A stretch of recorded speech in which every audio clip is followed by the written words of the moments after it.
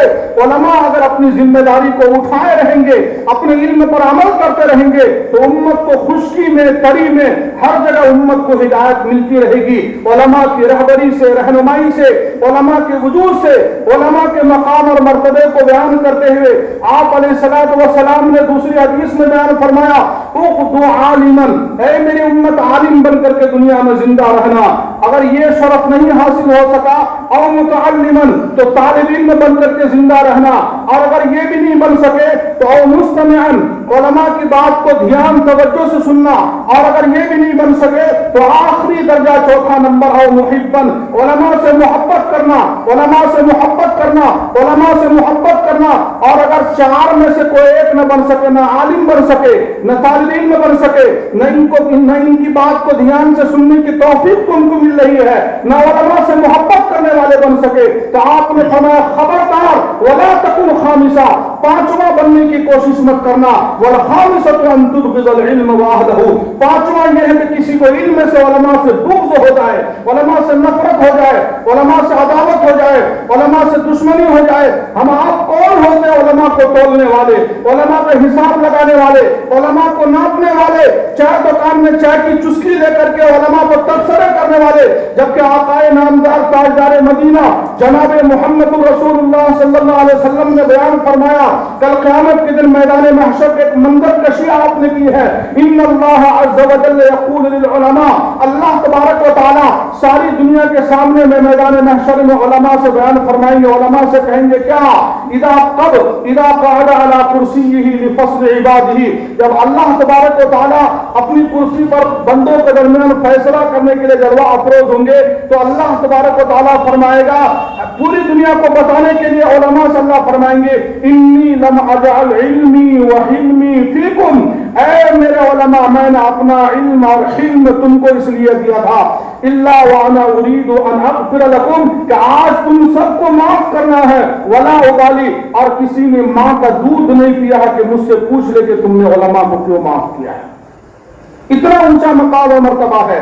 اور وہ تو ابو داؤد شریف کی روایت, مشہور روایت, آپ علیہ الصلوۃ والسلام کو بیان کرتے ہیں, من سلک طریقا یلتمس فیہ علما, جو بھی علم کے راستے پر چلتا ہے, سلک اللہ بہ طریقا الی الجنہ, اللہ تبارک و تعالی اس کو گویا کہ علم کے راستے پر چلا رہا ہے. ہم دیکھتے ہیں کہ بچہ مکتب اور مدرسے کی طرف جا رہا ہے, حقیقت میں وہ جنت الفردوس کی طرف جا رہا ہے. اس یہ لمبی حدیث ہے, 8-9 لائن کی حدیث ہے, جس میں اس کے ایک ایک ٹکڑے مشہور ہیں. کسی کو آدھی حدیث کا, کسی کو ایک ٹکڑا یاد, کسی کو ایک لائن یاد. میں اگر آپ کو پوری حدیث سناؤں تو آپ علیہ الصلوۃ. مفتی صاحب کون ہے؟ مفتی صاحب, کوئی مفتی صاحب ہے اس مجلس میں؟ ہاں ہاں, کہاں ہے مفتی صاحب؟ آپ لوگ پیچھے علماء کو جوڑا گیا تھا, عوام کو نہیں. یہ غلط طریقہ ہے ڈومریا والے کا, اسی وجہ سے ڈومریا کا کام نہیں رہا ہے. مولانا حبیب الرحمان صاحب کہاں ہیں؟ آگے یہ علماء حفاظ باقی تو پیچھے بیٹھے ہیں, جوڑا گیا ہے, اور اس کے ساتھ ذمہ دار عام جنتا پبلک کو نہیں.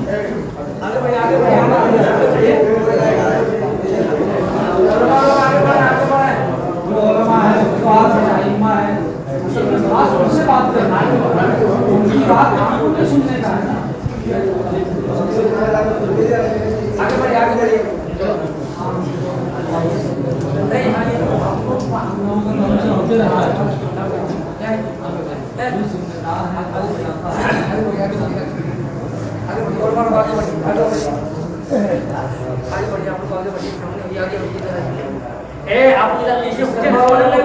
عام لوگ آئے ان کو کیا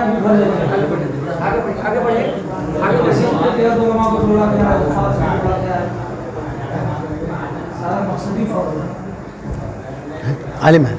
تو آپ علیہ الصلوۃ والسلام نے ہم لوگ سامنے آئے,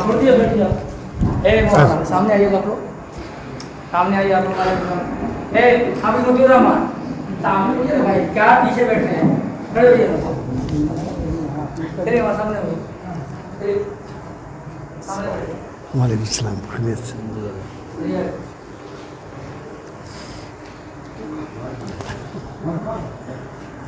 سن رہے ہیں؟ تو آپ علیہ الصلوۃ والسلام نے بیان فرمایا من سلک طریقا یلتمس فیہ علما سلک اللہ بہ طریقا الی الجنہ. ابو داؤد شریف کی روایت ہے. جو بھی علم دین حاصل کرنے کے لیے جاتا ہے وہ جنت الفردوس جنت کی طرف جا رہا ہے. اسی روایت میں آپ نے آگے بیان فرمایا وَإِنَّ الْمَلَائِكَةَ لَتَضَعُ أَجْنِحَتَهَا لِمَنْ طَالِبِ الْعِلْمِ کہ آپ نے بیان فرمایا کہ فرشتے بھی طالب علم سے خوش ہو کر کے اس کے پاؤں کے نیچے میں اپنا پر بچھا دیتے ہیں. گویا کہ مدرسہ اور مکتب کی طرف جانے والا ایک بچہ فرشتوں کے پر کے اوپر اپنا پاؤں رکھ کر کے مدرسہ اور مکتب کی طرف علم دین حاصل کرنے کے لیے جاتا ہے. یہ تو طلباء کے لیے فضائل ہیں. اب یہاں سے اسی روایت میں آگے علماء کے فضائل شروع ہوتے ہیں. مدرسے کی تنگی، ترشی، مشقت، اساتذہ کی ڈانٹ ڈپٹ کو برداشت کر گئے. اب تو بہت ساری سہولیات ہیں.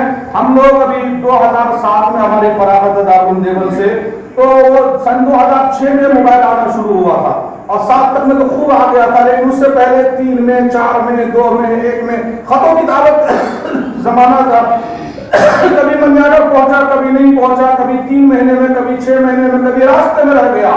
اور دارالعلوم میں ہمارا 7 سال رہنے کی اتفاق ہوا. عربی دوم سے لے کر میں دور حدیث تک وہی تھا. تو وہ تو سب جانتے کتنا اتفاق ہوا کہ ناشتہ وہاں نہیں ملتا تو کئی دفعہ چینی ڈال کر کے، پانی ڈال کر کے روٹی بھی کھا لیا. سب خوشی خوشی برداشت کرتا ہے اس کو. اور کچھ نہیں ملا تو شام میں آخر میں تھوڑا شوربہ مل گیا، تھوڑا سا اس میں کچھ مرچی ٹماٹر وغیرہ کاٹ کے چاول بنا دیا تو جمعرات کی دن کی انتہائی الگ سے بن گئی. یہ مجاہدہ جو اس ادارے سے گزرے سب جانتے ہیں. میں اصل میں عرض یہ کرنا چاہتا ہوں ان ساری تنگی، ترشی، مشقتوں کو برداشت کرنے کے بعد اگر کوئی عالم بن گیا تو کیا ملے گا؟ اسی روایت ہم آگے سنیے. آپ علیہ الصلوۃ والسلام نے بیان فرمایا وَإِنَّ الْعَالِمَ يَسْتَغْفِرُ لَهُ مَنْ فِي السَّمَاوَاتِ وَالْأَرْضِ.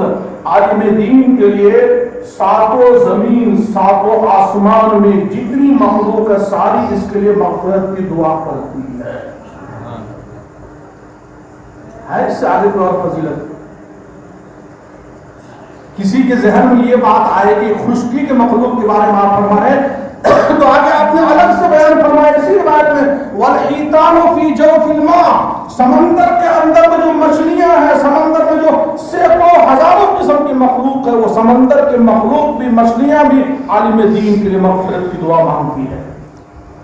آگے آپ نے اس روایت میں بیان فرمایا وَإِنَّ فَضْلَ الْعَالِمِ عَلَى الْعَابِدِ كَفَضْلِ الْقَمَرِ لَيْلَةَ الْبَدْرِ عَلَى سَائِرِ الْكَوَاكِبِ. ایک عالم اگر عالم باعمل بن کر کے رہے گا، عالم اپنی شان کے مطابق رہے گا تو آپ نے فرمایا وَإِنَّ فَضْلَ الْعَالِمِ عَلَى الْعَابِدِ. پورا ڈمریا، پورا رانی گنج، پورا رامپور نہیں، پورا ارریا، پورا بہار، پورا ہندوستان عابدوں سے، تہجد گزاروں سے، تسبیح کے پابندوں سے بھر جائے اور ایک عالم ان کے درمیان میں زندہ ہو تو آپ نے فرمایا وَإِنَّ فَضْلَ الْعَالِمِ عَلَى الْعَابِدِ كَفَضْلِ الْقَمَرِ لَيْلَةَ الْبَدْرِ عَلَى سَائِرِ الْكَوَاكِبِ. آپ جانتے ہیں آپ نے فرمایا كَفَضْلِ الْقَمَرِ لَيْلَةَ الْبَدْرِ. عربی زبان میں ایک چاند کے لیے 3 نام استعمال ہوتے ہیں. پہلے دن کے چاند کو ہلال کہا جاتا ہے، پورے مہینے کے چاند کو قمر کہا جاتا ہے اور 14ویں کے چاند کو بدر کہا جاتا ہے. تو آپ نے فرمایا کہ بدر 14ویں کے رات میں جو چاند کا مقام اور مرتبہ ہوتا ہے وہی تمام ستاروں کے درمیان میں وہی مقام اور مرتبہ ہوتا ہے. ہزاروں لاکھوں کروڑوں عابدوں کے درمیان ایک عالم کا مقام اور مرتبہ ہوتا ہے. وَإِنَّ فَضْلَ الْعَالِمِ عَلَى الْعَابِدِ كَفَضْلِ الْقَمَرِ لَيْلَةَ الْبَدْرِ عَلَى سَائِرِ الْكَوَاكِبِ. ان ساری باتوں کو بیان کرنے کے بعد اب ذمہ داری آ رہی ہے. روایت پوری نہیں ہوئی. آپ نے فرمایا وَإِنَّ الْعُلَمَاءَ وَرَثَةُ الْأَنْبِيَاءِ. یہ سارے مقام اور مرتبے اس لیے کہ یہ نبی کے وارث بننے جا رہے ہیں. وَإِنَّ الْأَنْبِيَاءَ لَمْ يُوَرِّثُوا دِينَارًا وَلَا دِرْهَمًا. اور انبیاء کرام اپنی وراثت میں دینار اور درہم نہیں چھوڑتے ہیں. ورثوا العلم. انبیاء کرام اپنی وراثت میں علم چھوڑتے ہیں. فمن اخذه اخذ بحظ وافر. جس نے علوم نبوت کو حاصل کیا اس نے بہت بڑا ذخیرہ اپنے حصے میں حاصل کیا. اب جا کر کے روایت مکمل ہوتی ہے. رواه ابو داؤد. یہ جو آپ نے ایک لفظ سنا ہے چند حدیثیں، بہت ساری حدیثیں علماء کے فضائل مقام اتنا وقت بھی نہیں کہ میں ساری سناؤں. اگر میں یہ دعویٰ کروں کہ جب تک علماء کا وجود ہے تب تک امت میں ہدایت باقی ہے، اگر آپ اس کو میرا دعویٰ، میرا چیلنج سمجھیے کہ اگر ڈومریا سے، بہار سے، ارریہ سے، ہندوستان سے علماء ختم ہو گئے تو امت کو گمراہی سے کوئی طاقت نہیں بچا پائے گی. تو اس دعوے کی دلیل بخاری شریف کی روایت ہے جو میں نے خطبے میں پڑھی ہے. آپ علیہ الصلوۃ والسلام نے بیان فرمایا ان اللہ لا يقبض العلم انتزاعا ينتزعه من العباد. اللہ تبارک و تعالی علم کو ایک ساتھ سینوں سے نہیں کھینچ لے گا، ولیکن یقبض العلم بقبض العلماء. علماء اٹھتے جائیں گے، علم اٹھتا جائے گا، حتی اذا لم يبق عالم، یہاں تک کہ جب کسی علاقے میں کوئی عالم باقی نہیں رہے گا، اتخذ الناس رؤوسا جہالا، لوگ جاہلوں کو اپنا سردار بنا لیں گے. فسئلوا، پھر ان سے مسائل پوچھے جائیں گے. فافتوا بغیر علم، بغیر علم کے فتویٰ دینا شروع کر دیں گے. فضلوا واضلوا، نتیجہ اور انجام یہ ہوگا کہ خود بھی گمراہ ہوں گے، دوسروں کو بھی گمراہی کے دہانے پر پہنچا دیں گے. یہ سب کب ہوگا؟ حتی اذا لم یبق عالم، ایک عالم جب تک باقی ہے تو امت کو گمراہی تک کوئی نہیں پہنچا سکتا. سمجھ رہے ہیں ذمہ داری کو؟ علماء سے ہمارا کنیکشن امت سے جڑا ہوا ہے. تو کیا گھر میں ہم کان میں تیل لے کر کے سوئیں گے تو امت بچ جائے گی؟ اس کے لیے تقدو کرنا پڑے گا. اچھا، جس کا جتنا اونچا مقام اور مرتبہ ہے، یہ سارے فضائل میں نے سنائے ہیں آپ کے سامنے میں، تو اس کا الٹا بھی سن لیجیے. اگر یہ مولوی گڑبڑی کرے گا تو پھر اس کا انجام بھی بڑا برا ہے. مسند احمد کی روایت سنیے. آپ علیہ الصلوۃ والسلام نے بیان فرمایا سیاتی علی الناس زمان، ان قریب وہ زمانہ آنے والا ہے لا يبقى من القرآن لا يبقى من الاسلام الا اسمه، کہ ان قریب وہ زمانہ آنے والا ہے کہ اسلام کا صرف نام باقی رہ جائے گا. ولا يبقى من القرآن الا رسمه، قرآن کے صرف حروف اور نقوش باقی رہ جائیں گے. مساجدهم عامرة وهي خراب من الهدى، پوری مسجدیں بھری ہوگی لیکن ہدایت سے خالی ہوگی. اتنا ہی نہیں سنتے ہیں حدیث، اکثر تو شروع کے 2 جملے سنتے ہیں لیکن یہ آدھی حدیث ہے. میں پوری سناتا ہوں آپ کو. آپ علیہ الصلوۃ والسلام نے بیان فرمایا سیاتی علی الناس زمان لا يبقى من الاسلام الا اسمه، ان قریب وہ زمانہ آنے والا ہے اسلام کا صرف نام باقی رہ جائے گا. ولا يبقى من القرآن الا رسمه، قرآن کے صرف حروف اور نقوش باقی رہ جائیں گے. مساجدهم عامرة وهي خراب من الهدى، مسجدیں بھری ہوگی لیکن ہدایت سے خالی ہوں گی. آگے ذرا کان کھول کر کے آپ نے فرمایا علماؤهم شر من تحت ادیم السماء، اس آسمان کے نیچے سب سے بدترین مخلوق ہو جائے گی علماء کرام. علماؤهم شر من تحت ادیم السماء. آگے سنیے من عندهم تمدح الفتنة وفيهم تعود، سارے فتنے کے منبع اور سرچشمہ یہ مولوی ہو جائے گے. 1400 سال کی تاریخ میں جتنے بھی ہدایت کے چشمے پھوٹے ہیں اس کے سرے پر آپ کو کوئی نہ کوئی مولوی کھڑا ملے گا، اور جتنے بھی گمراہی کے سر چشمے پھوٹے ہیں اس کے سرے پر بھی کوئی نہ کوئی مولوی آپ کو نظر آئے گا. دین الہی جو اکبر نے ایجاد کیا تو ایسے ایجاد کر لیا تھا، اس کے پشت پناہی ابو الفضل اور فیضی کر رہا تھا. تو میرے بزرگوں، تو آپ نے فرمایا علماؤہم شر من تحت علماؤہم شر من تحت ادیم السماء من عندهم تمدح الفتنة وفيهم تعود. ایک روایت مسند احمد کی روایت ہے، مسلم شریف کی صحیح روایت سنیے. آپ علیہ الصلوۃ والسلام نے بیان فرمایا ایک عالم کو، ایک قاری کو میدان محشر میں، اچھا حدیث کے اندر میں عالم کو تو عالم بولا ہی جاتا ہے، بہت سے جگہ قاری کا لفظ استعمال کرتا ہے تو قاری سے بھی مراد عالم دین ہوتا ہے حدیث کی زبان میں، آپ حضرات خوب جانتے ہیں. تو میں یہ کہہ رہا ہوں کہ میدان محشر میں آپ علیہ الصلوۃ والسلام نے بیان فرمایا، مسلم شریف کی صحیح روایت ہے، ایک عالم دین کو اللہ تبارک و تعالیٰ بلائے گا اور اللہ تبارک و تعالیٰ پوچھے گا علمتک علم، میں نے تجھے علم دیا تھا، قرآن کا، حدیث کا، شریعت کا، سنت کا، فقہ کا، تفسیر کا علم دیا تھا، تو نے کیا کیا؟ وہ کہے گا تعلمت فیک العلم، یا اللہ تیرے خاطر ساری زندگی مدرسہ مدرسے میں پڑھا کر کے آیا, ساری زندگی میں پڑھتا رہا, پڑھاتا رہا. وقرأت فیک القرآن, اب تیری رضا کے خاطر میں نے ساری زندگی قرآن پڑھا, قرآن پڑھایا, علم دین کو ساری زندگی میں پڑھا کر کے آیا. تو اللہ فرمائے گا ولکنک قرأت القرآن, لیکن تو نے قرآن پڑھا تھا اور پڑھایا تھا لیقال ہوا قاری, اس لیے تو نے پڑھا تھا کہ تجھ کو عالم کہا جائے, تجھ کو محدث کہا جائے, تجھ کو قاری کہا جائے, تجھ کو مفسر کہا جائے. تو نے ریاکاری کے نیت سے ساری زندگی پڑھایا تھا. ثم امر به, پھر اللہ کے نبی صلی اللہ علیہ وسلم نے فرمایا اللہ فرشتوں کو حکم دے گا پکڑو اس کو, فصحب علی وجهه, پھر اللہ ایسے نہیں کہے گا اس کے پیر کو پکڑو اور منہ کے بل گھسیٹ کر کے, ثم امر به فصحب علی وجهه, پھر منہ کے بل گھسیٹا جائے گا, حتی القی فی النار, منہ کے بل گھسیٹ کر کے اس عالم کو جہنم کے اندر اندر میں ڈال دیا جائے. ایک روایت میں آپ علیہ السلام نے بیان فرمایا الا لا تعلموا العلم, اے میری امت کو علماء خبردار, کبھی بھی علم دین اس نیت سے حاصل نہیں کرنا لتباہوا به العلماء, علماء کے درمیان میں فخر کریں گے مجھ سے بڑا عالم کون ہے, تو فخر کرنے کے لیے کبھی علم حاصل نہیں کرنا. الا, کان کھول کر کے مولویوں دھیان سے سن لو, آپ علیہ السلام نے فرمایا الا, کان کھول کر کے سن لو, لا تعلموا العلم, اس نیت سے کبھی علم حاصل نہیں کرنا لتباہوا به العلماء, کہ علماء کے درمیان میں فخر کرنا, ولا تماروا به السفهاء, جاہلوں سے مناظرہ کرنا, مناقشہ کرنا, جاہلوں سے بحث و مباحثہ کریں گے, ولا تخیروا به المجالس, اور منبر و محراب پر جگہ حاصل کرنے کے لیے علم حاصل مت کرنا. فمن فعل ذلك, اگر کسی نے اس نیت سے علم حاصل کیا تو آپ نے فرمایا فالنار النار النار, 3 دفعہ آپ نے فرمایا فالنار النار النار, وہ اپنا ٹھکانہ جہنم بنا لے, جہنم بنا لے, جہنم بنا لے.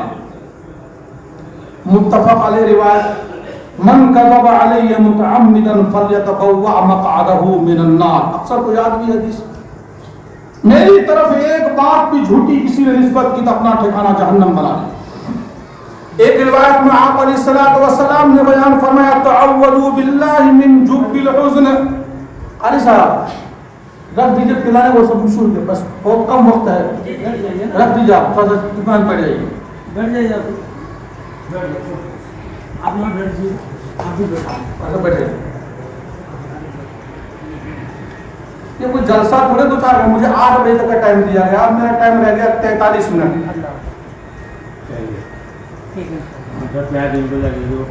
جی پی لیں گے. تو میں یہ عرض کر رہا تھا کہ آپ علیہ السلام نے ایک حدیث میں بیان فرمایا تعوذوا باللہ من جب الحزن, جب الحزن سے اللہ کی پناہ مانگو. قالوا یا رسول اللہ وما جب الحزن, صحابہ نے پوچھا اللہ کے نبی جب الحزن کیا ہے, تو آپ نے فرمایا وادی فی جہنم, جہنم میں ایک وادی کا نام, جہنم میں ایک وادی کا نام ہے جب الحزن. اور وادی کیسی ہے, یتعوذ منہ جہنم کل یوم 100 مرہ, جس وادی سے جہنم میں روزانہ 100 دفعہ پناہ مانگتی ہے. صحابہ نے پوچھا ومن یدخلھا, اے اللہ کے نبی اس وادی میں کون داخل ہوگا, تو آپ نے بیان فرمایا القراء المراؤون باعمالهم, ریاکاری کرنے والے داخل ہوں گے اس کے اندر میں. تو میں یہ عرض کرنا چاہ رہا ہوں کہ مقام اور مرتبہ فضائل بھی بہت اونچے, اگر یہ کام کر کے چلا گیا صحیح, اور اگر گڑبڑی کر کے گیا تو پھر پکڑ بھی بہت سخت ہوتی ہے.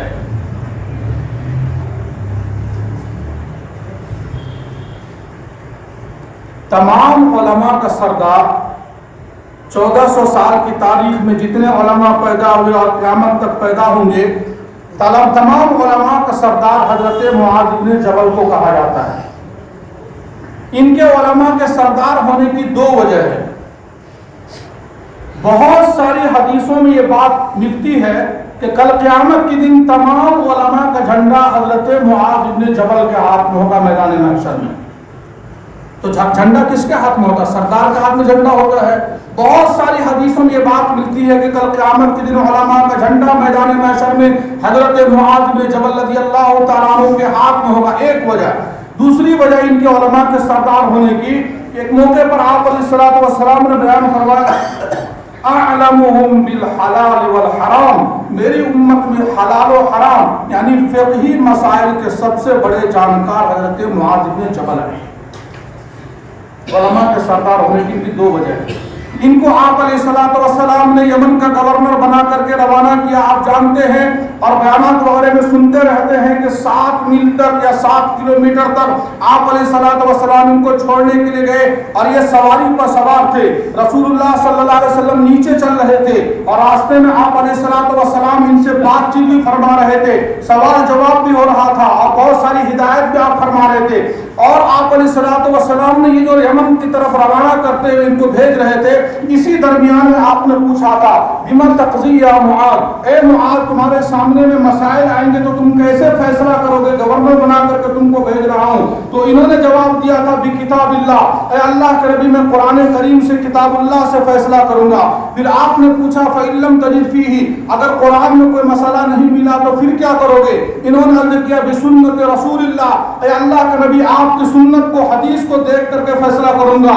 آپ نے دریافت فرمایا فَإِن لَّمْ تَجِدْ فِيهَا، اگر کوئی مسئلہ اس میں بھی نہیں ملا پھر کیا کرو گے؟ تو تیسری دفعہ انہوں نے عرض کیا اجتہد برأیی، اے اللہ کے نبی اگر قرآن میں حدیث میں بھی کوئی مسئلہ نہیں ملا تو اس وقت پھر میں اجتہاد کروں گا، میں قرآن و حدیث کو سامنے رکھ کر کے میں غور کروں گا، جو بہتر فیصلہ بات اللہ ذہن میں ڈال دے گا، جو بہتر بات اللہ ڈال دے گا اس کے مطابق میں فیصلہ کروں گا۔ تو آپ علیہ السلام نے ان کے اجتہاد کی تائید اور توثیق فرمائی اور آپ نے جواب میں ارشاد فرمایا الحمدللہ الذی وفق رسول اللہ بما یحب ویرضا، تمام تعریفیں اس اللہ کے لیے جس نے میرے قاصد کو، میرے صحابی کو اس چیز کی توفیق دی ہے جس کو اللہ اور اس کا رسول پسند فرماتا ہے۔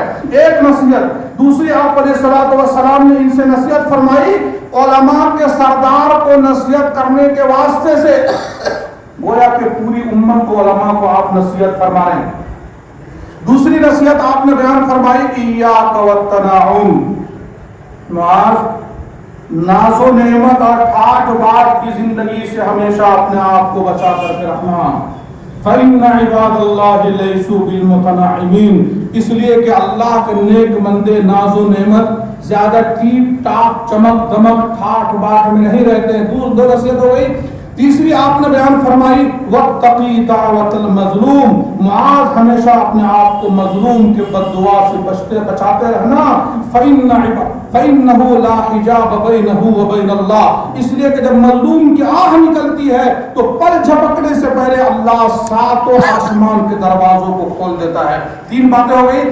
چوتھی بات حضرت معاذ بن جبل یہ چوتھی بات کو بیان کرتے ہوئے اس لمحے کے منظر کشی بھی کر رہے ہیں۔ وہ کہتے ہیں آخر ما اوصانی بہ رسول اللہ صلی اللہ علیہ وسلم، اس سفر کے آخری نصیحت، وصیت اور پیغام جو آپ نے میرے حوالے بیان فرمایا، کب؟ حین وضعت رجلی فی الغرز، جس وقت میں نے اپنا پاؤں رکاب میں رکھ دیا تھا، اب میں ایڑ لگا کر کے یمن کی طرف رواں دواں ہونے والا تھا اور آقا مدینہ منورہ کی طرف واپس ہونے والے تھے، اس موقع پر آپ نے فرمایا احسن خلقک للناس معاذ بن جبل، اے معاذ بن جبل اپنے اخلاق کو لوگوں کے لیے اچھا رکھنا۔ اس کے بعد جو آخری بات کی ہے تب یہاں سے آنسو بہنے لگے۔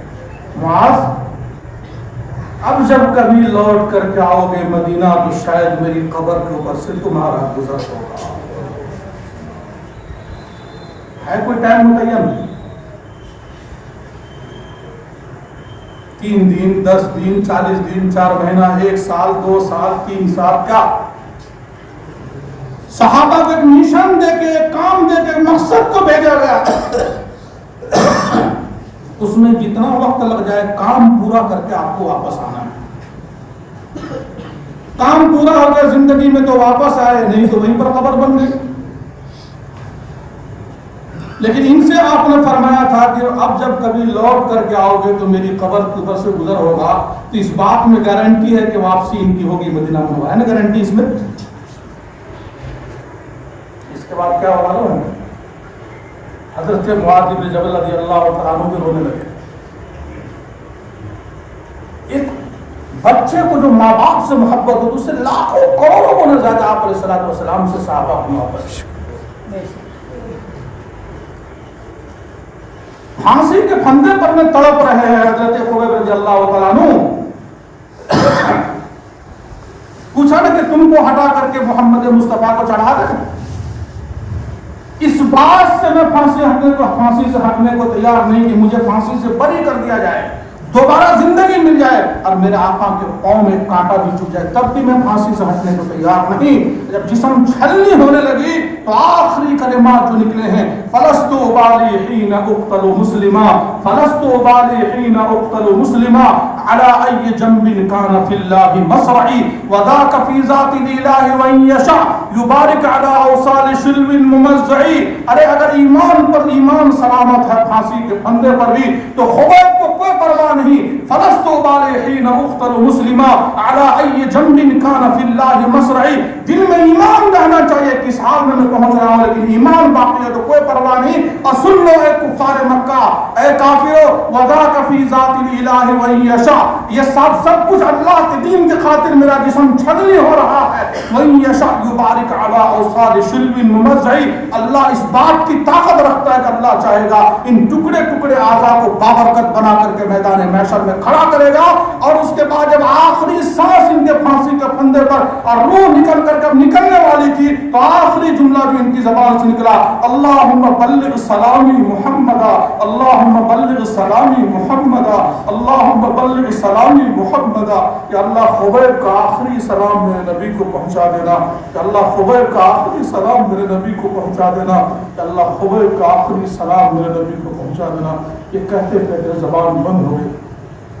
اب ان کا جنازہ بھی نیچے نہیں اترا تھا کہ جبرائیل وحی لے کر کے آ گیا, اللہ کے نبی آپ تو ایک دیوانہ اللہ کے پاس پہنچا ہے, آخری سلام آپ کو پیش کر کے گیا ہے. ایسے دین پھیلا ہے دنیا میں. ایک صحابی حضرت مولانا یوسف صاحب رحمۃ اللہ علیہ کے خواب میں آئے, کہا مولانا یوسف, ہم میں سے اگر ایک آدمی بھی زندہ رہتا دنیا میں تو آج تم کو دکھا دیتے کہ دین کی خاطر کیسے محنت کی جاتی.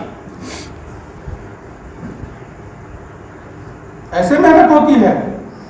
حضرت مولانا یوسف صاحب رحمۃ اللہ علیہ سے پوچھنے والے نے پوچھا کہ کب تک کام چلے گا یہ تبلیغ کا کام؟ اور میں جس دن 313 ہو جائیں گے اس دن بند کر دوں گا, اور ابھی ایک بھی تیار نہیں ہوئے ہیں, یوسف بھی اس لائق نہیں ہوا ہے.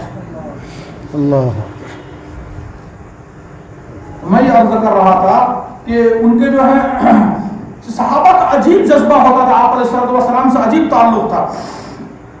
چنانچہ حضرت معاذ بن جبل سے کہا کہ اب جب کبھی لوٹ کر کہا کہ آؤ گے تو میری قبر کے پاس تمہارا گزر ہوگا. اپنے آنسو رکنے والے تھے. موسلادھار بارش کے طریقے سے حضرت معاذ بن جبل کی آنکھوں میں آنسو. تمام علماء کے سردار کو آپ روانہ کر رہے ہیں, اور اس کے بعد جو آپ علیہ السلام ان کے آنسو کو دیکھ کر کے رونے لگے. یہاں پر حدیث میں کیا لفظ آتا سنا آپ کو؟ اب چہرہ سامنے میں رہے گا تو آنسو رکے گا. یہاں پر حدیث میں آتا ہے فَأَقْبَلَ بِوَجْهِهِ نَحْوَ الْمَدِينَةِ. آپ علیہ السلام نے جان بوجھ کر کے اپنے چہرے انور کو مدینہ کی طرف گھما لیا. فَأَقْبَلَ بِوَجْهِهِ نَحْوَ الْمَدِينَةِ. رسول اللہ صلی اللہ علیہ وسلم نے اپنے چہرے انور کو مدینہ کی طرف گھما لیا. نمناک آنکھوں سے آنسو بہتے ہوئے حالت میں علماء کے سردار کو یمن کا گورنر بنا کر کے روانہ کیا ہے, اور روتے ہوئے بلکتے ہوئے آپ علیہ السلام بھی روتے ہوئے مدینہ منورہ کی طرف واپس ہوئے. پھر وقت پر آپ کا وصال ہوا, آپ کی وفات ہوئی, آپ کو امت نے دفن کیا. حضرت معاذ بن جبل تمام علماء کے سردار اپنے مشن کو, اپنے مقصد کو, اپنے کام کو پورا کر کے جب مدینہ منورہ لوٹے ہیں تو آپ علیہ السلام کا انتقال ہو چکا تھا. آگے سنو کیا ہوا. پھر قبر رسول پر بیٹھ گئے. جیسے بچہ گھٹنا ٹیک کے کہیں بیٹھتا ہے, ایسے اس طریقے سے گھٹنا زمین پر رکھ کر کے ایسے حضرت معاذ بن جبل رسول اللہ صلی اللہ علیہ وسلم کی قبر پر بیٹھ کر کے اب رو رہے ہیں, بلک بلک کر کے رو رہے ہیں. آپ نے فرمایا تھا میری قبر کے اوپر سے گزر ہوا. حضرت عمر رضی اللہ تعالیٰ عنہ کا وہاں سے گزر ہوا. پوچھا معاذ دکھی تھا, معاذ کیوں رو رہے ہو قبر رسول پر بیٹھ کر کے؟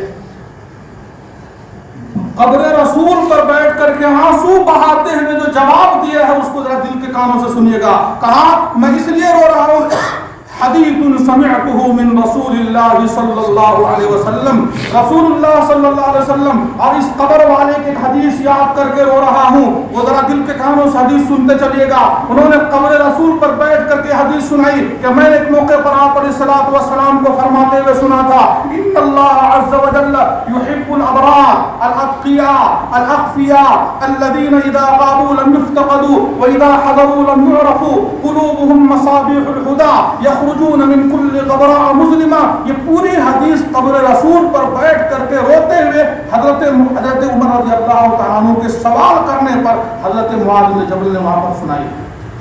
کیا فرمایا حدیث میں؟ ان اللہ عز وجل, اللہ علماء کو چوکنا کرنے والی حدیث, بہت بڑے بڑے کارنامے بیان کرنے بعد اور انجام دینے کے بعد سینہ تان کے نہیں چلنا, پتہ نہیں قبول ہوگا کہ نہیں قبول ہوگا. کیا فرمایا؟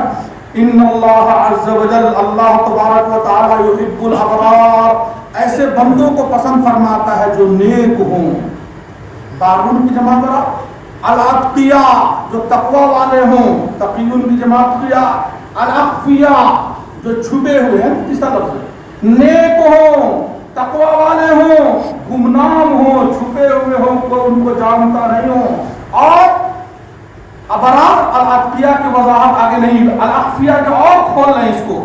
ان اللہ عز وجل یحب الابرار الاتقیاء الاخفیاء, کتنے گمنام ہو, الذین اذا غابوا لم یفتقدوا, اگر مجمع میں موجود نہ ہو تو کوئی ان کو تلاش نہ کرے, واذا حضروا لم یعرفوا, مجمع میں آ جائے تو کوئی ان کو پہچان نہ سکے. اتنی سادگی کے ساتھ رہنے والے ہو, جو اتنے اوصاف اور خوبیوں کے مالک ہوں گے. قلوبهم مصابیح الہدی, اللہ تبارک و تعالی ان کے دلوں کو ہدایت کا چراغ بنا دیتا ہے. یخرجون من کل غبراء مظلمہ, ہر قسم کے آندھی, طوفان, دھول, گرد اور ظلمت کی تاریکیوں سے وہ پاک دامن ہو کر کے نکل جاتے ہیں, اللہ ان کو نکال دیتا ہے. اس میں ایک لفظ آیا کہ اللہ تبارک و تعالی قلوبهم مصابیح الہدی, ان کے دلوں کو اللہ تبارک و تعالی ہدایت کا چراغ بنا دیتا ہے. اس حدیث کے اس لفظ کو, اس جملے کو سامنے رکھیے اور آئیے ذرا علماء دیوبند کی تاریخ میں 80 سال کا بوڑھا حضرت شیخ الہند رحمۃ اللہ علیہ جب مالٹا کے جیل سے واپس آئے ہوئے ہیں تو جسم کی توانائی ختم ہو چکی تھی, عمر کے آخری مرحلے میں پہنچ چکے تھے. یہ 80 سال کا بوڑھا, ان کی یہ حالت ہو گئی تھی, قلوبهم مصابیح الہدی. مالٹا کی جیل سے واپسی کے بعد چند دن چند مہینے حضرت زندہ رہے ہیں دنیا میں. تاریخ لکھنے والوں نے, حضرت کے دیکھنے والوں نے بتایا کہ حضرت کا قیام جس بستی میں, جس علاقے میں ہو گیا, صرف ایک رات قیام فرمایا, کسی بیان بالکل نہیں ہوا, لیکن حضرت کے قیام اور حضرت کے گزرنے کی برکت سے پورے علاقے کو اللہ تبارک و تعالیٰ نے نماز کی توفیق دی ہے. مالٹا کی جیل سے واپسی کے بعد جس جگہ شیخ الہند رحمۃ اللہ علیہ کا قیام ہوا ہے, حضرت کے صرف قیام کی وجہ سے اللہ نے پورے علاقے میں ہدایت کی ہوا چلا دی. یہ ہے قلوبهم مصابیح الہدی, اولئک آبائی فجئنی بمثلہم, اولئک آبائی فجئنی بمثلہم اذا جمعتنا یا جلیل المجامع. یہ ہمارے آبا و اجداد ہیں. بہرحال میں آپ کے سامنے بھی عرض کر رہا تھا کہ علماء کے سردار کو آپ علیہ الصلوۃ والسلام نے یمن کا گورنر بنا کر کے آپ علیہ الصلوۃ والسلام نے روانہ کیا. اور علماء امتی کا انبیاء بنی اسرائیل, میری امت کے علماء ایسے ہیں جو جیسے بنی اسرائیل کا انبیاء. ضعیف روایت, لیکن روایت ہے تو ضعیف کے مطلب یہ تو نہیں کہ حدیث نہیں ہے. دارالعلوم دیوبند میں ہمارے دروس البلاغہ کے استاد تھے حضرت مولانا شبیر احمد صاحب مظفر نقوی رحمۃ اللہ علیہ. میں حضرت کی خدمت میں کبھی کبھی حاضر ہوتا تھا عشاء کے ٹائم میں, عشاء کے بعد میرا ان سے تعلق تھا, تو حضرت خود یہ روایت پڑھتے تھے کبھی کبھی, علماء امتی کا انبیاء بنی اسرائیل. دارالعلوم دیوبند کے بلاغت کے استاد یہ حدیث پڑھتے تھے اور میں اکیلے ہوتا تھا اس ٹائم میں اکثر حضرت کے سامنے میں, تو حضرت کہتے خبردار خبردار خبردار, اس روایت میں علماء کے مقام اور مرتبے کو نہیں بیان کیا گیا ہے. ارے پوری دنیا کے علماء مل کر کے ایک صحابی کے پاؤں کے دھول کے برابر نہیں ہو سکتے ہیں, تو مقام نبوت تو مقام صحابیت سے بہت اونچا ہے. اس روایت میں کام بتایا گیا ہے, ذمہ داری بتائی گئی ہے, ڈیوٹی بتائی گئی ہے. میری امت کے علماء کی وہی ذمہ داری ہے جو بنی اسرائیل کے انبیاء کی ذمہ داری ہوتی تھی. اللہ کے رحم و کرم سے کوئی بعید نہیں. اگر اس امت کے علماء نے وہ کام کر کے دکھا دیا جو بنی اسرائیل کے انبیاء نے کام کر کے دکھا دکھایا تھا. تو اللہ کے رحم و کرم سے کوئی بعید نہیں, اللہ تعالیٰ اس امت کے علماء کو کل قیامت کے دن بنی اسرائیل کے انبیاء کے صف میں بھی لا کر کے کھڑا کر دے تو اللہ سے کون پوچھنے والا ہے. بے شک. لیکن کام کے اوپر اللہ تبارک و تعالیٰ نے مقام اور مرتبہ اس امت کے علماء کو دیا ہے. بہت اونچا مقام, بہت اونچا مقام, بہت اونچا مقام ہے. تمام امت کے علماء کو روانہ کیا. اب تمام مؤذنوں کا سردار تو سب معلوم ہے. اماموں کا سردار کون ہے معلوم نہیں, لیکن مؤذن کا سردار بلال حبشی. مکتب کے بچوں کو بھی پتا ہے. رہ گئی, اقبال نے اتنا اونچا اٹھایا, رہ گئی رسم اذاں روح بلالی نہ رہے, روح بلالی نہ رہی, رہ گئی رسم اذاں روح بلالی نہ رہی, فلسفہ رہ گیا تلقین غزالی نہ رہی. اقبال کے اشعار بھی تو سر کے اوپر سے گزر جاتے ہیں. تجھ کو بتاؤں تقدیر امم کیا ہے. میں کبھی کبھی جلسوں میں ہوتا ہوں تو میں پوچھتا ہوں کہ یہ عوام کے درمیان, آپ علماء ہیں, آپ کس سے پوچھنا ہے گستاخی آپ کے شان میں پوچھتا ہوں کہ ایک قرآن و حدیث چھوڑو, ارے جاہلو ایک شعر کا مطلب بتا دو, اردو پڑھ رہا ہوں. تجھ کو بتاؤں تقدیر امم کیا ہے, تجھ کو بتاؤں تقدیر امم کیا ہے, شمشیر و ثنا اول طاؤس ربابا.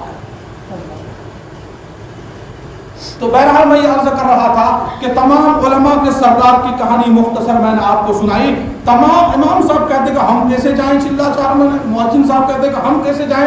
مؤذن صاحب بلال حبشی رضی اللہ تعالیٰ عنہ, کیا ان کو معلوم نہیں تھا کہ سب سے اونچا کام میں کر رہا ہوں, مسجد نبی میں اذان دے رہا ہوں, میری آخری خواہش اذان دیتے دیتے میں یہیں پر مدینے میں جنت البقیع میں میرا بھی دفن کیا نہیں. ان کو سامنے میں پتا تھا نا کہ کم و بیش 1.25 لاکھ صحابہ کے سامنے میں آپ نے دریافت فرمایا تھا حجۃ الوداع کے موقع پر, اے میرے صحابہ حل بلغت, کیا میں نے اپنا پیغام, اپنا مقصد پورا کر دیا, اپنا پیغام پہنچا دیا. تو صحابہ نے کہا بلغت و ادیت الامانہ, اے اللہ کے نبی پہنچایا نہیں بلکہ آپ نے پہنچانے کا حق ادا کر دیا. اس کے بعد آپ نے بیان فرمایا اللہم اشہد, اللہم اشہد, اللہم اشہد, یا اللہ گواہ رہنا, یا اللہ گواہ رہنا, یا اللہ گواہ رہنا, یہ تیرے 1.25 لاکھ بندے گواہی دے رہے ہیں کہ تیرے پیغام کو میں نے تیرے بندوں تک پہنچا دیا. اس کے بعد آپ نے فرمایا, جو میں سنانا چاہ رہا ہوں آپ کو, آپ نے فرمایا الا, کان کھول کر کے دھیان سے سن لو, فلیبلغ الشاہد الغائب, جتنوں نے مجھ سے میرے دین کو, میرے پیغام کو, میری شریعت کو, میری سنت کو سیکھا ہے,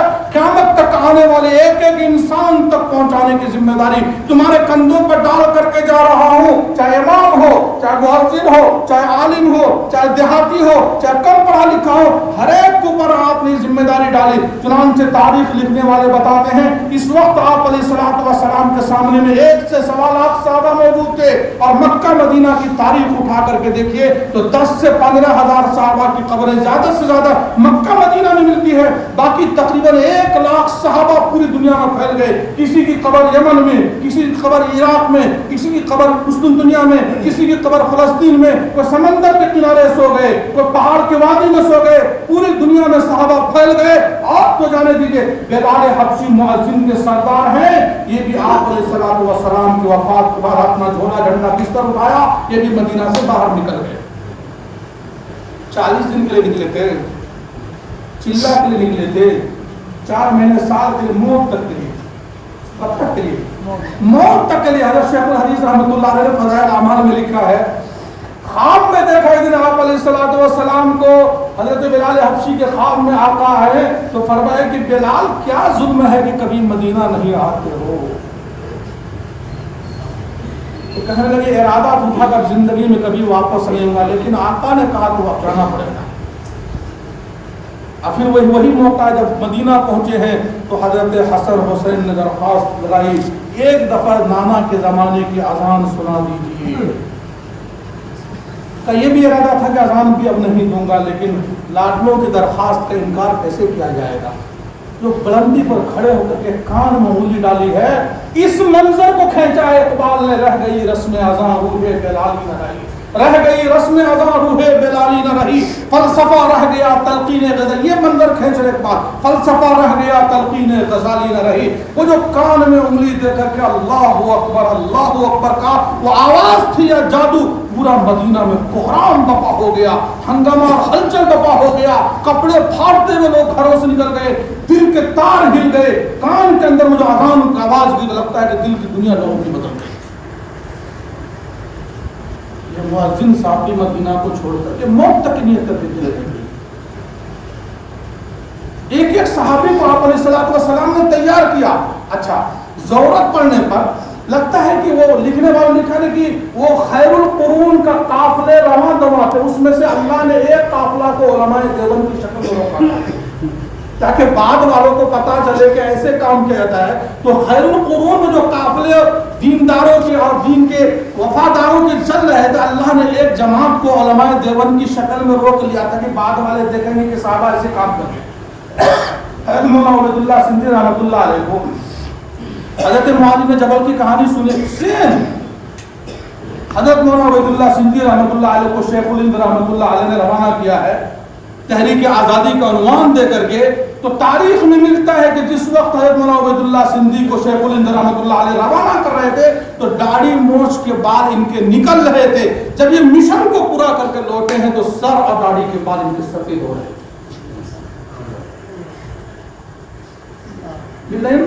اصحابی کالنجوم ان مثل العلماء کمثل النجوم فی السماء. حق ادا کر کے دکھایا. اور 18 سال سے میں اللہ کا بندہ درس دے رہا تھا مسجد نبی میں. شیخ العرب والعجم حضرت مولانا حسین احمد مدنی رحمۃ اللہ علیہ مسجد نبوی میں روضہ اقدس کے سامنے میں 18 سال سے. اس سے بھی اونچا کوئی کام ہوگا؟ اور اس سے اونچا کوئی کام مسجد نبی میں بیٹھ کر کے روضہ اقدس کے سامنے میں بیٹھ کر کے جالی کے قریب بیٹھ کر کے ایک آدمی 18 سال سے حدیث پڑھا رہا ہو، لیکن اکابر نے مشورے سے ان کو جب یہاں روانہ کیا کہ وہاں اب آپ کو یہاں میں اب آپ کی ضرورت ہندوستان میں.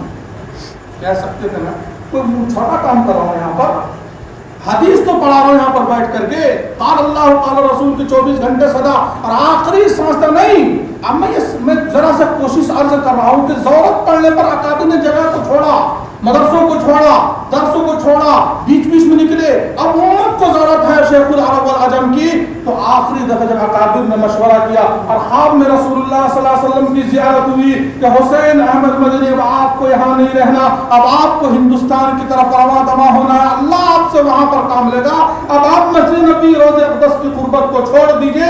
تو وہاں آپ صلی اللہ علیہ وسلم کی خواب میں زیارت ہوتی ہے اور اکابر نے مشورہ کیا اب حسین احمد مدنی یہاں نہیں رہیں گے، اب ان کو ہندوستان جانا ہے. جب نکلے ہیں آخری دن تو سامنے آگے کی طرف نہیں چل رہے تھے، الٹا نکل رہے تھے کہ گنبد خضرا اور روضہ جالی کے جو ہے منظر میرے سامنے میں نکل. جب تک پتہ نہیں لوٹ کے آنا ہوگا کہ نہیں آنا ہوگا. 18 سال کے بعد جب یہ دیوانہ شیخ العرب والعجم حضرت مولانا حسین احمد مدنی الٹا نکل رہے مسجد نبی سے ٹکی باندھ کر کے گنبد خضرا کو اور روضے رسول کو دیکھ رہے ہیں. اور زبان پر ایک شعر تھا، چمکتا رہے تیرے روضے کا منظر، چمکتی رہے تیرے روضے کی جالی، چمکتا رہے تیرے روضے کا منظر، چمکتی رہے تیرے روضے کی جالی، چمکتا رہے تیرے روضے کا منظر، چمکتی رہے تیرے روضے کی جالی. ہمیں بھی عطا ہو وہ جذبہ ابوذر، ہمیں بھی عطا ہو وہ شوق بلال. بہتے ہوئے آنکھوں سے آنسو بہاتے ہوئے اس شعر کو پڑھتے ہوئے نبی کو چھوڑا ہے صلی اللہ علیہ وسلم. پھر جو ہندوستان کی گلیوں میں چکر لگایا ہے صلی اللہ کے بندے نے، دارالعلوم دیوبند کی کام کیا ہے. 14 شرط لگائی تھی دارالعلوم دیوبند کی تقرری کے وقت میں. 14 شرط، ایک شرط کہ چندہ نہیں کروں گا. 14 شرط لگائے تھے، ایک شرط کہ چندہ نہیں کروں گا. اتنا کام کیا تھا. جب دارالعلوم دیوبند پر حالات آئے مالی تنگی کے تو حضرت نے خود کہا کہ شرط کو میں خود سے ختم کر دوں، میں چندہ کروں گا. جلد دے کر کے چندہ بھی کیا ہے. جب آسام میں پڑھایا تو وہاں پر پڑھانے اثر کے بعد اپنے جوتے کو لیا اور نکل گئے. مغرب کہیں پر، عشاء کہیں پر، فجر کہیں پر، رات کہیں پر، کہیں گمراہی کے، کہیں عیسائیت کی محنت ہو رہی ہے، کہیں ارتداد کے آندھی طوفان ہے. اور پھر دارالعلوم دیوبند میں پڑھانے کے بعد نکل گئے تو کہیں پر کسی نے ٹوپی اتار کر کے تھوک پھینکا ہے، کسی نے ٹوپی کو نکال کر کے زمین پر مسلا ہے، کسی نے چہرے پر تھوک پھینکا، کسی نے انگریز کا ایجنٹ کہا، کسی نے داڑھی پکڑ کر کے نوچا ہے. اور اس اللہ کے بندے نے قربانی دی ہے. جب اس اللہ کے بندے کا دیوانے کا جنازہ اٹھا ہے اور نودرا سے اس اللہ کے بندے کا جنازہ اٹھا ہے تو مدار قاسمی نودرا کا کتنا فاصلہ ہے. جانے والا چلے گا تو مشکل سے 5 منٹ 10 منٹ. لیکن تقریباً 2 گھنٹے میں اس اللہ کے بندے کا جنازہ پہنچا تھا. عاشق کا جنازہ ہے ذرا دھوم سے نکلے, عاشق کا جنازہ ہے ذرا دھوم سے نکلے. ہمارے اکابر نے کام کر کے دکھایا ہے. ضرورت پڑنے پر مدینہ میں ہے, اکابر نے بھیجا تو چلے آئے ہندوستان, پھر قبر میں یہیں پر مدینہ. آپ علیہ السلام نے حضرت معاذ بن جبل کو رکھا, ضرورت پڑنے پر یمن بھیج دیا, زندگی میں نہیں لوٹنا, کام پورا کر کے آنا, لوٹ چاہو تو میری قبر سے اوپر سے مارا گزرا ہوگا. حضرت بلال حبشی نکل کر کے چلے گئے, کام کوئی لوٹنا ہے, وہ تو آپ علیہ السلام خواب میں آ کر کے نہیں بولتے تو چلے جائے. اب آخری بات آپ حضرات کے حوالے کرنے جا رہا ہوں. فلپائن دنیا میں ایک ملک ہے, فلپائن. اچھا عجیب و غریب بات یہ ہے, اس واقعے کو سنا اس پر ایک بات ذہن میں آئی. ایک دفعہ ایک آدمی نے خواب میں دیکھا رسول اللہ صلی اللہ علیہ وسلم کو بنگلہ والی مسجد نظام الدین مرکز کے دروازے پر کھڑے ہیں. کسی کو اعتراض نہیں ہونا چاہیے کہ خود ساقی کوثر نے رکھی میخانے کی بنیاد یہاں, خود ساقی کوثر نے رکھی میخانے کی بنیاد یہاں, تاریخ مرتب کرتی ہے دیوانوں کی روداد یہاں. جب وہاں آ کے بنیاد رکھ سکتے ہیں تو یہاں آ کر کے بھی کھڑے ہو سکتے ہیں. تو خواب دیکھنے والے نے پوچھا, اللہ کے نبی آپ کو بنگلہ والی مسجد نظام الدین مرکز کے دروازے پر کھڑے دیکھ رہا ہوں, تو آقا نے فرمایا میوات میں اجتماع ہو رہا تھا, وہ بڑی محنت قربانی سے اجتماع ہوا, اس اجتماع میں شرکت کرنے کے لیے میں بھی مدینہ سے آیا تھا. جب اجتماع کی دعا ہو گئی کہ میرا دل نہیں چاہا کہ بنگلہ والی مسجد کو دیکھے بغیر مدینہ منورہ میں واپس جاؤں.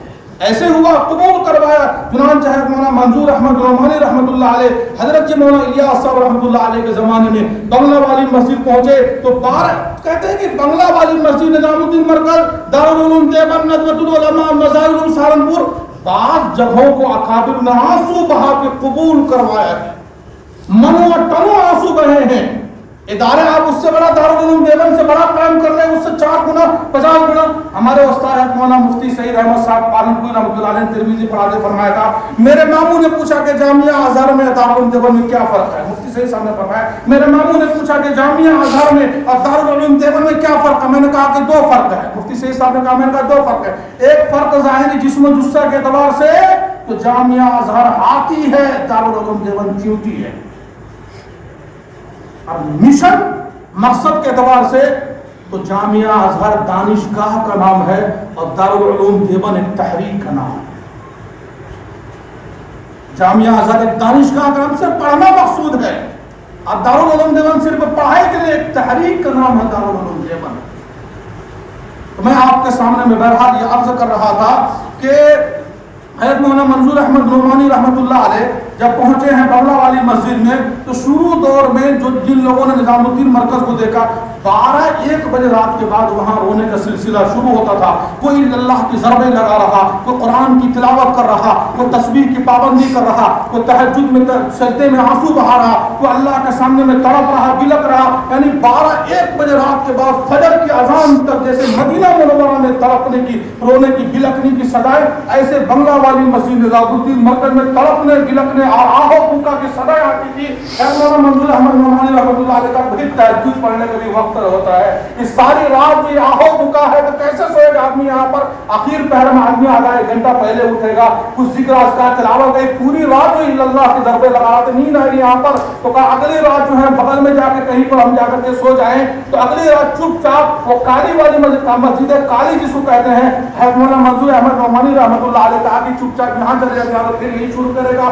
12-1 بجے رات کو سونا مشکل یہاں پر, تو آخر پر اٹھا جائے گا. وہ کالی مسجد کالی میں جو گئے ہیں, ایسے سر رکھا زمین پر سونے کے لیے, عشاء کے بعد کھانا وانا کھانے کے بعد ایک کونے سے ایسا رونے کی آواز آنے لگی, ایسا لگ رہا تھا کہ وہ آدمی اٹھ کر کے نہ جائے, اس آدمی کا کلیجہ پھٹ جائے گا. اس درد سے وہ آدمی رو رہا تھا. حضرت مولانا منظور احمد نعمانی رحمۃ اللہ علیہ وہاں پہنچے اور ایسے جھانک کر کے دیکھا یہ کون اندھیرے میں اتنے درد سے رو رہا. تو حضرت کو دیکھا حضرت مولانا الیاس صاحب رحمۃ اللہ علیہ بے تحاشا سجدے میں سر رکھ کر اللہ کے سامنے میں رو رہا. برجستہ جملہ پوچھا, فرمایا حضرت میں نے اس مسجد کو اس مسجد کو میں نے چنا تھا سونے کے لیے, اور آپ نے اس کو چنا ہے رونے کے لیے. میں نے چنا تھا سونے کے لیے اور آپ نے چنا ہے رونے کے لیے. اتنے روئے ہیں, اتنے روئے ہیں, اتنے روئے ہیں, مرو اور ٹنو آنسو بہایا ہے. شروع دور کے دارالعلوم دیوبند کے محتمیم صاحب آئے اور کہا منا لیا منا لیا منا لیا منا لیا. اساتذہ نے پوچھا حضرت کیا منا لیا؟ کہا اللہ کے سامنے میں رو رہا تھا, ایسا لگا قبولیت کی گھڑی آ گئی. میں نے کہا کہ اللہ میرے اس ادارے سے جو بھی طالب علم فارغ ہو کہ اور اگر دین کا کام کسی نہ کسی درجے میں کر رہا ہو یا اللہ اس کو خوشحال زندگی عطا فرمانا. اللہ نے میری یہ دعا قبول فرما لی ہے. یہ دارالعلوم دیوبند کے شروع دور کے محتمیم صاحب قیامت تک جب تک وہ رہے گا تمام فضلاء کے لیے دعا مانگ کر کے گئے ہیں. کسی نہ کسی درجے وہ دین کا کام کر رہا ہوگا, اللہ اس کو انشاءاللہ خوشحال زندگی عطا فرمائے گا. یہ اس جگہ اور کولر کھا کے شہری, کولر کھا کے افطاری, سینکڑوں بیگھہ زمین کے مالک, نواب گھرانے کے خاندان. اور حیرت کی بات بتاؤں, حضرت مولانا الیاس صاحب رحمۃ اللہ علیہ کے خاندان کے ایک استاد تھے ہمارے معین مدرس دارالعلوم دیوبند میں, نور الاضاء وغیرہ میں نے ان سے پڑھی ہے. انہوں نے کہا یہ حضرت ابوبکر صدیق رضی اللہ تعالیٰ عنہ کے خانوادے کے اوریجنل آدمی ہیں. حضرت مولانا الیاس صاحب رحمۃ اللہ علیہ کے ان کے خاندان کا سلسلہ حضرت ابوبکر صدیق رضی اللہ تعالیٰ عنہ کا پورا یہ سلسلہ آج بھی لکھا ہوا ہے. کہ اللہ کی نعمت ہے کہ خاندان اللہ نے اور آپ کے درمیان میں بھیجا ہے اور اتنا بڑا ہدایت کا کام اللہ ان سے لے رہا. بہرحال میں آپ کے سامنے میں یہ عرض کر رہا تھا کہ دارالعلوم دیوبند کے محتمیم صاحب نے منایا اللہ کو, اور اتنے حالات آئے مرکز نظام الدین میں کہ کولر کھا کے سحری, کولر کھا کے افطاری, اور لنگی پر حضرت مولانا الیاس صاحب رحمۃ اللہ علیہ کے کئی کی پیون لگ گئے. ایک دن ایسے اپنے روم میں حجرے میں بیٹھ کر کے اللہ کے سامنے میں رو رہے تھے. اب کیا ان کے اللہ کے درمیان میں بات چیت ہو رہی تھی, اللہ سے لو لگا کر کے تڑپ رہے تھے, بلک رہے تھے. ساتھیوں پر فاقہ اور فاقہ چل رہا تھا. وہ جو وہاں پر نظام الدین میں مرکز میں مدرسہ چل رہا ہے, مدرسہ اشاعت العلوم, ایک موقع پر اساتذہ سے طلباء سے حضرت مولانا الیاس صاحب رحمۃ اللہ علیہ فرمایا جس کو برداشت ہے فقر و فاقہ تو رہے, اور جس کو نہیں برداشت ادارے سے چلا جائے. اس وقت کے تمام طلباء اساتذہ نے کہا حضرت جو فاقہ آپ برداشت کریں وہی فاقہ ہم بھی برداشت کریں گے, لیکن آپ کو چھوڑ کر کے ادارے کو چھوڑ کر ہم نہیں جائیں گے. حضرت مولانا الیاس صاحب رحمۃ اللہ علیہ مسلسل فاقوں کے بعد جو منو اور ٹنو گھنٹوں رہے اللہ کے سامنے میں, تو وہاں جو دارالعلوم دیوبند کے محتمیم صاحب نے کہا کہ منا لیا منا لیا. یہاں پر حجرے سے نکلے تو نکلنے کے بعد کہا انشاءاللہ آج کے بعد اس چہار دیواری میں بنگلہ والی مسجد میں کبھی فقر و فاقہ نہیں آئے گا. ساتھیوں نے پوچھا اتنے اعتماد سے حضرت کیسے کہہ رہے ہیں؟ کہ میں اللہ کے سامنے میں رو رہا تھا, ایسا لگا کہ اللہ میری دعائیں قبول کر رہا ہے. میں نے کہا کہ اللہ بہت ہو گیا فقر و فاقہ, اور رحم کر دے. تو اللہ نے میری دعا سن لی. حضرت مولانا یوسف صاحب رحمۃ اللہ علیہ کا زمانہ آیا تو کچھ لوگ نے بیٹھ کے مشورہ کیا.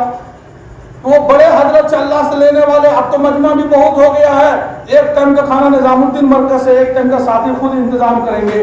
تو حضرت مولانا یوسف صاحب رحمۃ اللہ علیہ کے سامنے میں بات پہنچی, کہا مشورہ کرنے والوں سے جا کے کہہ دو لینے والا بدل گیا ہے, دینے والا نہیں بدلا ہے. لینے والا الیاس کی جگہ پہ یوسف آ گیا, لیکن دینے والا جو اللہ الیاس کو دیتا تھا وہی اللہ یوسف کو بھی دیتا ہے. جس طریقے جس ترتیب پہ حضرت کے زمانے میں چلتا تھا اسی ترتیب پہ چلتا رہا, آج بھی چلتا ہے.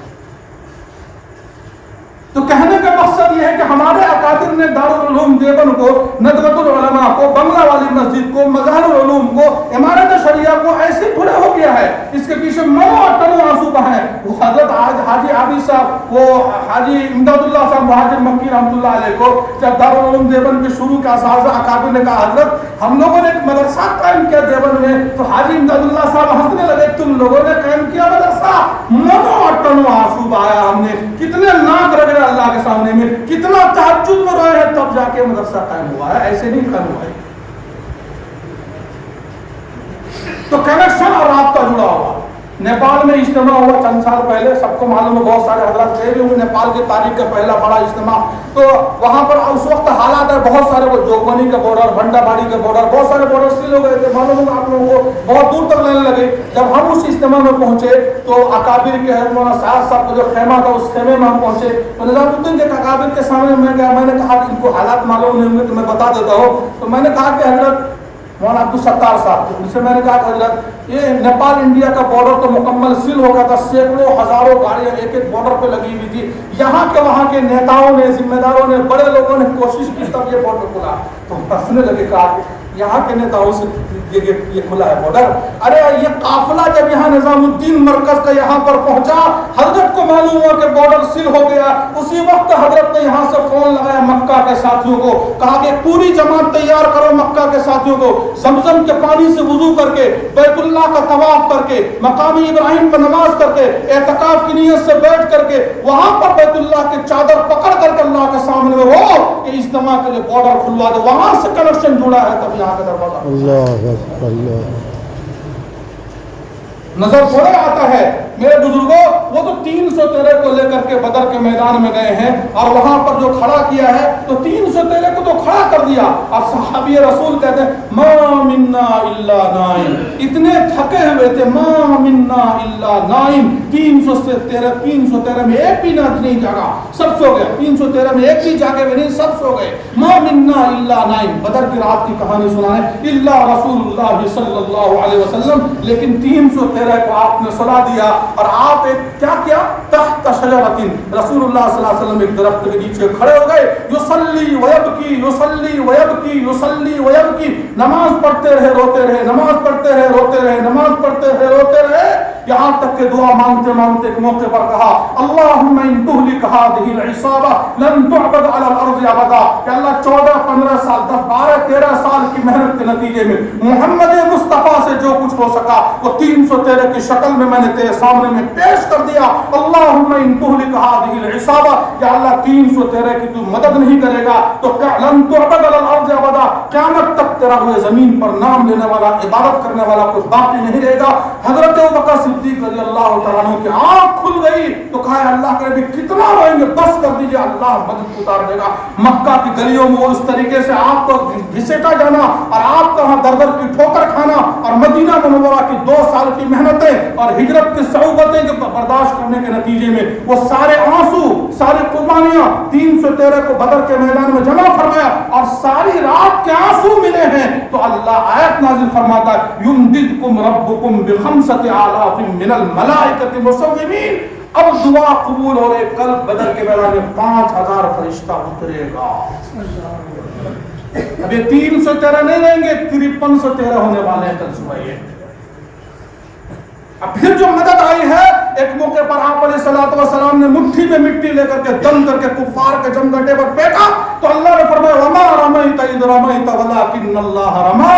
محمد مصطفیٰ، دنیا دیکھ رہی تھی محمد مصطفیٰ مٹی پھینک رہے ہیں، اے نبی آپ نہیں پھینک رہے تھے، اللہ مٹی پھینک اپنے ہاتھ سے مٹی پھینک رہا تھا بدر کے میدان میں. اور 313 کے ہاتھوں سے جو تلوار چلی ہے تو اللہ فرماتا وما قتلوه ولکن اللہ قتلہ. ارے 313 تم نہیں تلوار چلا، تلوار اللہ خود چلا رہا تھا. یہ کہنا غلط نہیں ہوگا کہ 313 اور 5000 فرشتوں کے ساتھ اللہ خود بدر کے میدان میں اتر کر کے آ چکا تھا. تو قربانیوں کے بعد اللہ کی مدد ہوتی ہے.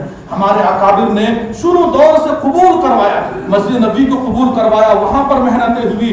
پھر کس طریقے سے تو نظام الدین مرکز میں منو اور تنو آنسو بہے ہیں، دارالعلوم دیوبند میں منو اور تنو آنسو بہے ہیں. یہ سارا کام ہمارا ہے، دعوت کا، تعلیم کا، تزکیہ کا، خانقاہ کا، یہ سارا کام ہمارا ہے. چونکہ صحابہ مضبوط تھے، ایک ساتھ سارے کام کو لے کر کے چل رہے تھے. ہم کمزور ہو گئے تو اس اعتبار سے ہمارے اندر طاقت نہیں. میں فلپائن کا واقعہ سنا رہا تھا، دنیا کے ایک ملک کا نام ہے فلپائن. وہاں کی ایک جماعت پہنچی، ہمارے ایک ساتھی کو ذمہ دار کو وہاں جوڑا گیا. ایک جوان لڑکا تھا، وہ جوان لڑکا جب ساتھی سارے سو جاتے تھے تو وہ لڑکا اٹھ کر کے اللہ کے سامنے میں نماز پڑھ کر کے رونے لگتا تھا.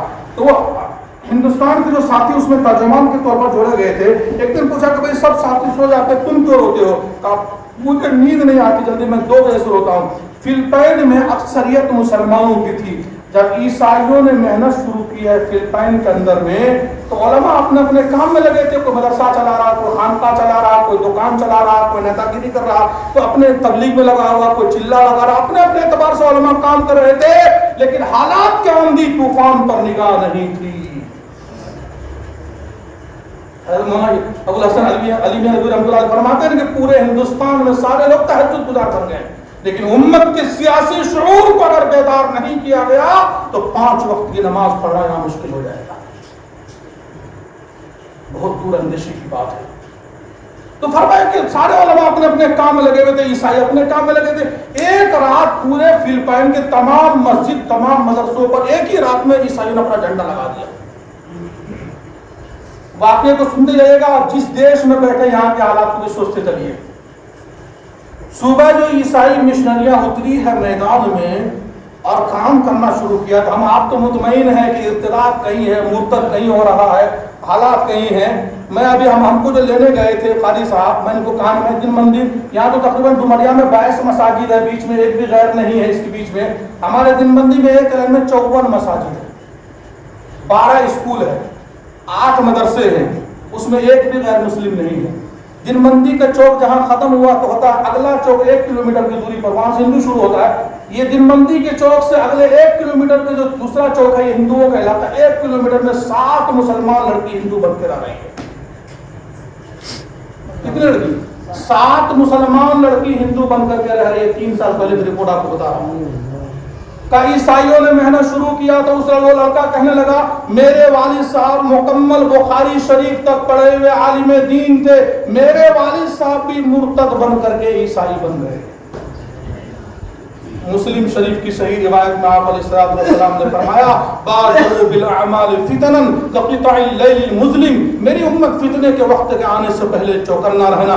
ایسے فتنے آنے والے ہیں جیسے رات کا گھٹا ٹوپ اندھیرا ہوتا ہے, پھر کیا ہوگا یصبح الرجل مؤمنا ويمسي كافرا, صبح مومن ہوگا شام انسان کافر ہو جائے گا. ويمسي مؤمنا ويصبح كافرا, شام کے وقت میں مومن ہوگا صبح ہوتے ہوتے کافر ہو جائے گا. کیوں؟